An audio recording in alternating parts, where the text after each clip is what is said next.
আমার বাংলা এবার মুর্শিদাবাদের খবরের দিকে নজর রাখবো। মুর্শিদাবাদের ছবিটা দেখাবো আপনাদের, যেখানে রামনবমীর শোভাযাত্রা, সেই শোভাযাত্রা ঘিরে উত্তেজনা। মুর্শিদাবাদের রঘুনাথগঞ্জে দুপক্ষের সংঘর্ষ, ইট বৃষ্টি, 3টি দোকানে আগুন। ছবি দেখুন প্রথমে।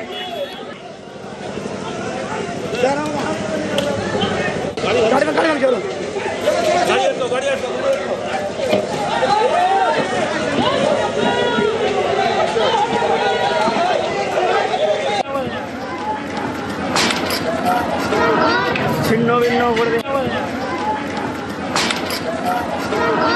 ছিন্ন ভিন্ন করে দে। সুমিতাকে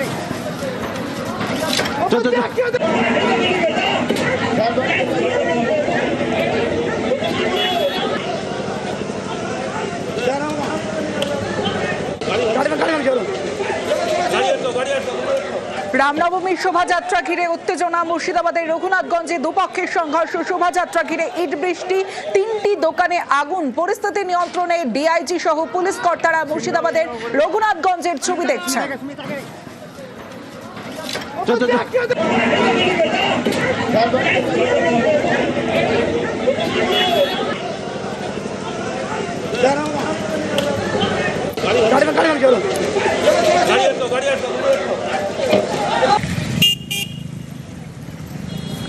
রামনবমীর শোভাযাত্রা ঘিরে উত্তেজনা। মুর্শিদাবাদের রঘুনাথগঞ্জে দুপক্ষের সংঘর্ষ, ঠিক কি হয়েছিল জানাবে প্রণব বন্দ্যোপাধ্যায় রয়েছে আমার সঙ্গে। প্রণব, দেখুন, রামনবমীর যে শোভাযাত্রা, সেই শোভাযাত্রাকে কেন্দ্র করেই দুই পক্ষের মধ্যে গন্ডগোল হয় এবং গন্ডগোল থেকে উত্তেজনা সৃষ্টি হয়। তারপরেই ইট বৃষ্টি শুরু হয় এবং বেশ কয়েকটি দোকানও ভাঙচুর হয়, আগুনও দেওয়া হয় এবং বিশাল পুলিশ বাহিনী, তোমার মুর্শিদাবাদ রেঞ্জের যিনি ডিআইজি রয়েছেন অজিত কুমার যাদব, তিনি তার নেতৃত্বে বিশাল পুলিশ বাহিনী ঘটনাস্থলে এসে নিয়ন্ত্রণে নিয়ে আসে এবং কেন্দ্রীয় বাহিনী নামানো হয় এবং পরিস্থিতি নিয়ন্ত্রণে নিয়ে আসার চেষ্টা করা হচ্ছে এবং বেশ কয়েকজনকে আটক করা হয়েছে, যাতে নতুন করে কোন রকম ভাবে আর উত্তেজনা না ছড়িয়ে পড়ে।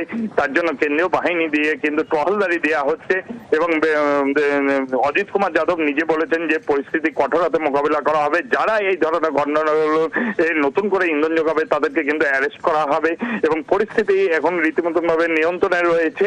আর যাতে নতুন করে না কোনো উত্তেজনা ছড়িয়ে পড়ে তার জন্য পুলিশি টহলদারি চলছে এলাকাতে। বেশ।